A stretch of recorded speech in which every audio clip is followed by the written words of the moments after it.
दोस्तों, स्वागत है आपका अपने YouTube चैनल गोयल मैट्रिक्स पर। चैनल पर पहली बार आए हैं, सब्सक्राइब कर लीजिएगा, साथ ही बेल आइकन को प्रेस जरूर करिएगा जिससे नोटिफिकेशन आपके पास समय से पहुंच जाए। तो आज की जो वीडियो है इसमें आपके 20 क्वेश्चंस रहने वाले हैं और ये जो आपके 20 क्वेश्चंस हैं ये इंपॉर्टेंट थ्योरम से लिए गए हैं। कल वाली वीडियो में मैंने आपको इंपॉर्टेंट थ्योरम बताई थी जो कि DSSB के लिए बहुत ज्यादा इंपॉर्टेंट है। उनमें से ही आपको ज्यादातर डायरेक्ट रिजल्ट बेस्ड क्वेश्चंस देखने के लिए मिल सकते हैं। तो इसी तरीके से मैंने यहाँ पर उन्हीं थ्योरम में से 20 क्वेश्चंस निकाले हैं ये। एंड ये जो 20 क्वेश्चंस हैं इनके बताइएगा जरूर कि टोटल 20 में से कितने क्वेश्चंस सही हुए हैं। बट इससे पहले जो इंपॉर्टेंट थ्योरम वाली वीडियो है उसको आप जरूर देखिएगा। जब आप उसको देख लेंगे, उसको आप रीड कर लेंगे, इसके बाद आप आसानी से इसके आंसर कर सकते हैं। तो चलिए फिलहाल स्टार्ट कर देते हैं। वीडियो का अंत तक जरूर देखिएगा एंड नोट्स के लिए आप डिस्क्रिप्शन बॉक्स को चेक कर लीजिएगा। तो सबसे पहले आपके सामने क्वेश्चन नंबर 1 है एंड बताइएगा जरूर कि टोटल 20 में से आपको कितने क्वेश्चंस आते थे। तो क्वेश्चन नंबर 1 है आपके सामने, if G is finite group with order G is equals to 21 दे रखा है, which of the following not a possible order for a subgroup of G। इसमें यहाँ पर बोला है कि यहाँ पर जो G is finite group with order दे रखा है 21 and which of the following is not a possible order of a subgroup of G। तो इसमें से कौन सा पॉसिबल ऑर्डर नहीं है G का। तो आप ध्यान रखिएगा, देखिए ये G दे रखा है आपको कितना 21। ये है थ्योरम से रिलेटेड ही क्वेश्चन, बट ये थोड़ा सा यहाँ पर आप सेंस यूज करिएगा। आपको पता है कि जो यहाँ पर ऑर्डर होता है जो अकॉर्डिंग टू लैंग्वेज थ्योरम, उसके अकॉर्डिंग आपको पता है कि द ऑर्डर ऑफ अ सब group must divided the order of the group. तो इसीलिए यहाँ पर ऐसा नंबर जो इसको डिवाइड करे, तो इन अगर ऑप्शंस में यहाँ पर देखेंगे तो यहाँ पर कौन सा ऐसा जो इसको डिवाइड नहीं करता है, क्योंकि इसमें नोट पूछा है। तो देखेंगे 1, 3 और 7 तीनों ही डिवाइड करते हैं, लेकिन 521 को डिवाइड नहीं करता है। इसी वजह से जो ऑप्शन नंबर डी है 5 इसका बिल्कुल करेक्ट आंसर हो जाएगा। तो ये डायरेक्टली आपसे क्वेश्चन भी इस तरीके से पूछा जा सकता है।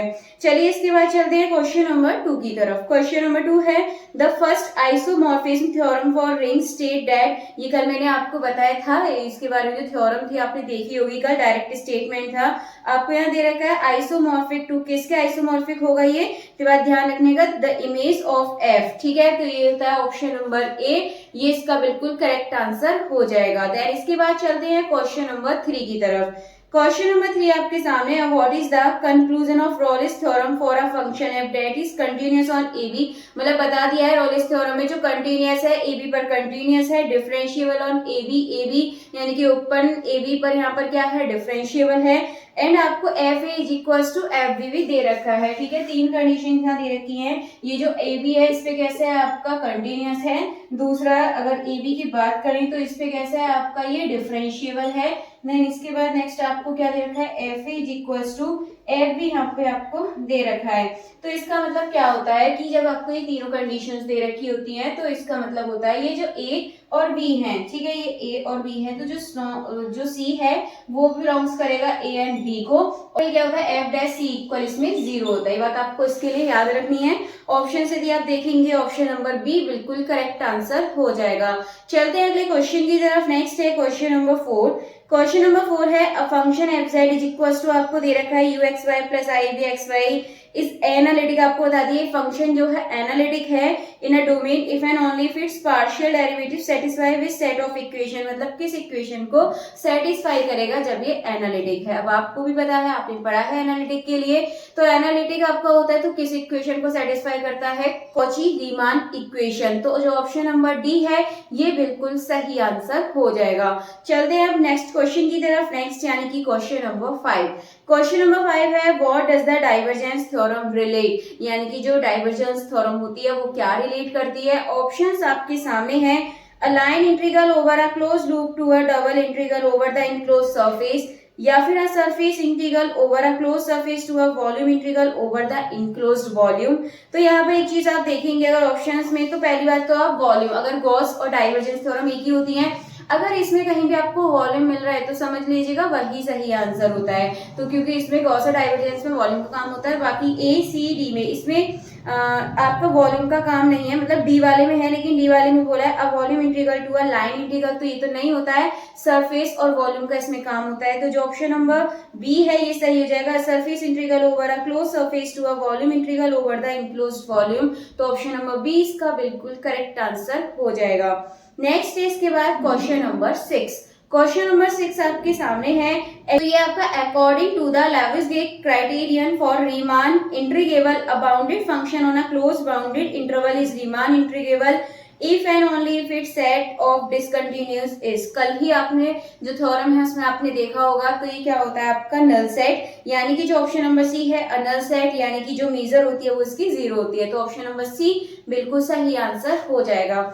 चलते हैं नेक्स्ट क्वेश्चन नंबर 7 की तरफ। क्वेश्चन नंबर 7 है, the eigen vectors corresponding to distinct eigen values of a linear transformation are always. तो ये भी था आपका कल, इसमें डायरेक्ट आपसे पूछ लिया जाता है। तो ये है the eigen vector corresponding to distinct eigen value, यानी कि अलग अलग आइगन वैल्यू होते हैं। लीनियर ट्रांसफॉर्मेशन कैसी होती है हमेशा आपकी, लीनियर इंडिपेंडेंट या फिर ऑर्थोगोनल या फिर लीनियरली डिपेंडेंट या फिर स्पैनिंग द एंटायर स्पेस। तो आपको ध्यान रखना है अलग अलग ये आपकी आइगन वैल्यू है, तो आपकी लीनियर इंडिपेंडेंट होती है। तो जो ऑप्शन नंबर ए है ये बिल्कुल करेक्ट आंसर हो जाएगा। देन इसके बाद नेक्स्ट है question number 8, if in a matric space XD a subset A is compact if and only if। अब देखिए कल वाली थ्योरम में आपने देखा था कंपैक्ट के लिए क्या कंडीशन होती है कि वो कैसा हो, क्लोज्ड हो और बाउंडेड हो, ये दो कंडीशंस आपने पढ़ी है। लेकिन इसमें थोड़ा सा आपको ध्यान देना है, ये किस में बात हो रही है, मेट्रिक स्पेस में बात हो रही है। तो जब मेट्रिक स्पेस में बात होती है तो क्लोज एंड बाउंडेड वाले पे हमें नहीं लगाना है। यहाँ कौन सा सही हो जाएगा, जो ऑप्शन नंबर सी है कंप्लीट एंड टोटली बाउंडेड, यानी कि मैट्रिक स्पेस के लिए कंप्लीट एंड टोटली बाउंडेड होना जरूरी है। तो ऑप्शन नंबर सी सही हो जाएगा। और मैट्रिक स्पेस का ना पूछे, डायरेक्टली ऐसे पूछे कंपैक्ट के लिए, तो क्लोज्ड एंड बाउंडेड होना चाहिए। तो जो ऑप्शन नंबर इसका सी है ये बिल्कुल सही आंसर हो जाएगा। तो क्वेश्चन नंबर 8 का ऑप्शन नंबर सी है मैट्रिक स्पेस की वजह से, वरना ए होता आपका। चलिए चलते हैं आगे। नेक्स्ट क्वेश्चन नंबर 9 है, which of the following statement about a non constant entire function is true according to Liouville's theorem. यानी कि इसमें से ल्यूवेलिस थ्योरम के नॉन कांस्टेंट के लिए कौन सा इसमें स्टेटमेंट सही है। ऑप्शन है, इट मस्ट बी बाउंडेड, यानी कि ये बाउंडेड होना इसका जरूरी है। It must have at least one root, या फिर इट मस्ट बी अनबाउंडेड, या फिर it must be a polynomial. Non constant के लिए होता है आपका अनबाउंडेड। तो जो ऑप्शन नंबर सी है ये बिल्कुल करेक्ट आंसर हो जाएगा।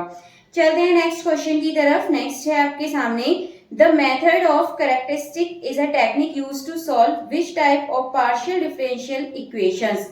ठीक है, तो यहाँ पर ये आपका मेथड ऑफ कैरेक्टरिस्टिक्स आपसे बोला है। तो यहाँ पर एक देखेंगे option, linear PDF of any order, या फिर second order PDS, first order PDS, या फिर non linear PDS of any order. तो कल आपने इसके बारे में देखा था किसके लिए यूज होता है आपका, मतलब ये जो टेक्निक है किसके लिए यूज होती है। तो जो ऑप्शन नंबर सी है फर्स्ट ऑर्डर पीडीएस। तो ऑप्शन नंबर सी इसका बिल्कुल करेक्ट आंसर हो जाएगा। चलिए चलते हैं नेक्स्ट क्वेश्चन की तरफ, आगे देखेंगे। तो नेक्स्ट है आपका क्वेश्चन नंबर 11। क्वेश्चन नंबर 11 है, according to the Bolzano Weierstrass theorem what is the true for every bounded sequence of real number. यानी कि वॉल्जेनो-वायरस्ट्रैस जो थ्योरम थी इसके अकॉर्डिंग, कल वाली आपने थ्योरम में देखा होगा, तो इसमें क्या होगा, इट कन्वर्स, मतलब जो एवरी बाउंडेड सीक्वेंस होता है वो क्या होता है, तो आपको ध्यान होगा it has a convergent subsequence. ठीक है, जो एवरी बाउंडेड सीक्वेंस होता है उसके पास कन्वर्जेंट सीक्वेंस ये आपका होता है। तो जो ऑप्शन नंबर सी है, it has a convergent subsequence, ये बिल्कुल करेक्ट आंसर हो जाएगा। तो बाउंडेड सीक्वेंस के पास एक कन्वर्जेंट सबसीक्वेंस जरूर होता है। तो ऑप्शन नंबर सी बिल्कुल सही आंसर है। नेक्स्ट है क्वेश्चन नंबर 12। क्वेश्चन नंबर 12 है, the fix point theorem guarantees that a contraction mapping on a complete matric space has a, ये क्या होता है आपका, चलिए काम करिएगा। कल वाली थ्योरम में इसका आंसर था, अगर आपने वीडियो देखी है तो आप इसका आंसर बता सकते हैं आराम से। तो इसका जो सही आंसर है क्वेश्चन नंबर 12 का आंसर बताइएगा जरूर कमेंट बॉक्स में, एंड साथ में आपको बताना जरूर है टोटल 20 में से कितने ठीक हुए हैं। नेक्स्ट क्वेश्चन नंबर 13 है, व्हाट डज द कैले-हैमिल्टन स्टेट। तो कल आपने देखा होगा कैले, तो ये क्या होती है आपके यहाँ पर, every square matrix is invertible, यानी कि जो मैट्रिक स्क्वायर होता है वो इन्वर्टिबल होता है, या फिर matrix is diagonalisable if and only if it has distinct eigen value, या फिर याद करिए कल क्या था आपका, every square matrix satisfies its own characteristic equation, यानी कि जो एवरी स्क्वायर मैट्रिक्स होता है वो सेटिस्फाई करता है खुद की जो इक्वेशंस होती हैं उनको। तो आप ध्यान रखिएगा, इसका जो ऑप्शन नंबर डी है ये बिल्कुल करेक्ट आंसर हो जाएगा। नेक्स्ट है इसके बाद question number 14, the intermediate value theorem applies to which type of function, यानी कि जो इंटरमीडिएट वैल्यू थ्योरम होती है वो किस टाइप के फंक्शन में अप्लाई की जाती है। ऑप्शन है monotonic functions, bounded functions, continuous functions या फिर डिफरेंशिएबल फंक्शंस। तो आप ध्यान रखिएगा किसके लिए की जाती है, ये कंटीन्यूअस फंक्शंस के लिए की जाती है। तो जो ऑप्शन नंबर सी है ये बिल्कुल करेक्ट आंसर हो जाएगा, क्योंकि जब वो कंटीन्यूअस है तो उसी के लिए यहाँ पर ये इंटरमीडिएट जो थ्योरम होती है ये आपके यहाँ पर अप्लाई की जाती है। चलते हैं नेक्स्ट क्वेश्चन नंबर 15 की तरफ। क्वेश्चन नंबर 15 है the Weierstrass M test is sufficient condition for the uniform convergence of, यानी कि जो वायरस्ट्रास एम टेस्ट होता है वो sufficient conditions for the uniform convergence of किसके लिए होती है, आपकी सीरीज ऑफ फंक्शंस। तो जो ऑप्शन नंबर सी है ये बिल्कुल करेक्ट आंसर हो जाएगा। देन इसके बाद, क्योंकि इसमें कुछ समझाने जैसा नहीं है, आपके डायरेक्ट रिजल्ट बेस्ड क्वेश्चन है, रिजल्ट आपको इसके याद करने होंगे, कल वाली जो वीडियो है इसको आप जरूर देखिएगा। देन इसके बाद 16 देखेंगे, तो 16 है according to Cayley's theorem every group G is isomorphic to, यानी कि जो कैलिस थ्योरम होती है उसके अकॉर्डिंग जो एवरी ग्रुप जी होता है वो किस पर आइसोमॉर्फिक होता है, तो अ सब group of a symmetric group. तो कैलिस से आपको ध्यान रखना है, कैलिस थ्योरम से सिमेट्रिक ग्रुप। तो जो ऑप्शन नंबर सी है ये बिल्कुल करेक्ट आंसर हो जाएगा। चलते हैं इसके बाद क्वेश्चन नंबर 17 की तरफ। क्वेश्चन नंबर 17 है द सेकंड ऑर्डर पीडीई, आपको यहाँ पर इक्वेशन दे रखी है, आपको बताना है किसका एग्जाम्पल है। तो ये आपको पता है पीडीई है, आपकी इतना पता है, और ये एग्जांपल आप ध्यान मतलब आपको याद करना पड़ेगा, ये आपका किसका होता है, हाइपरबोलिक पीडीई। ठीक है, तो ये जो इक्वेशन दे रखी है इसको आप याद कर लीजिएगा कि ये जो इक्वेशन है ये हाइपरबोलिक पीडीई को यहाँ पर शो करती है। तो जो ऑप्शन नंबर सी है हाइपरबोलिक पीडीई, ये इसका बिल्कुल करेक्ट आंसर है। तो क्वेश्चन नंबर 17 का ऑप्शन नंबर सी बिल्कुल सही आंसर हो जाएगा।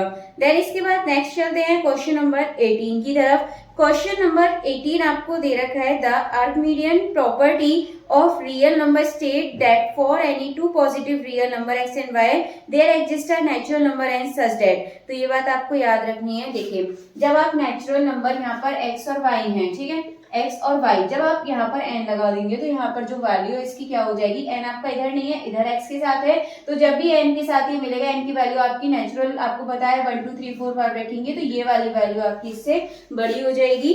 तो कौन सा ऑप्शन सही हो जाएगा, ऑप्शन नंबर ए बिल्कुल सही आंसर हो जाएगा, क्योंकि आपको यहाँ पर जो एक्स और वाई है ये टू पॉजिटिव रियल नंबर है, और जो एन है आपका नेचुरल, एन जिधर भी जाएगा वो वैल्यू को बढ़ाता जाएगा। तो ऑप्शन नंबर कौन सा सही जाएगा, ऑप्शन नंबर ए इसका बिल्कुल करेक्ट आंसर हो जाएगा।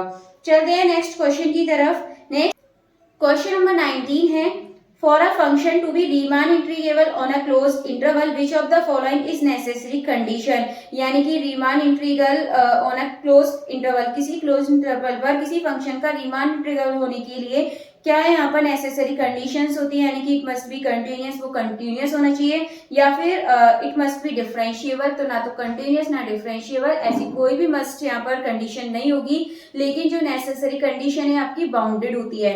तो जो ऑप्शन नंबर देखेंगे तो option number D it must be bounded, यानी कि उसका बाउंडेड होना जरूरी है। तो ऑप्शन नंबर डी बिल्कुल सही आंसर हो जाएगा। नेक्स्ट है इसके बाद question number 20, a bounded entire function is constant this statement is non, यानी कि एक बाउंडेड फंक्शन आपका कांस्टेंट है तो वो किसका स्टेटमेंट है, ये आपका ल्यूवेलिस थ्योरम। कांस्टेंट के लिए बाउंडेड होगा और आपका नॉन कांस्टेंट के लिए अनबाउंडेड होगा। तो इसका जो ऑप्शन नंबर डी है ये बिल्कुल करेक्ट आंसर हो जाएगा। तो चलिए फिर आज के आपके टोटल 20 क्वेश्चन हो चुके हैं, बहुत ज्यादा इंपॉर्टेंट क्वेश्चन है, एंड ऐसे ही और क्वेश्चन के लिए और आगे की थ्योरम के लिए ज्यादा से ज्यादा लाइक कमेंट शेयर करिए एंड कमेंट करके बताइएगा जरूर कि आपको ये वीडियोस कैसी लग रही हैं। बाकी मिलते हैं हमारी अगली वीडियो में।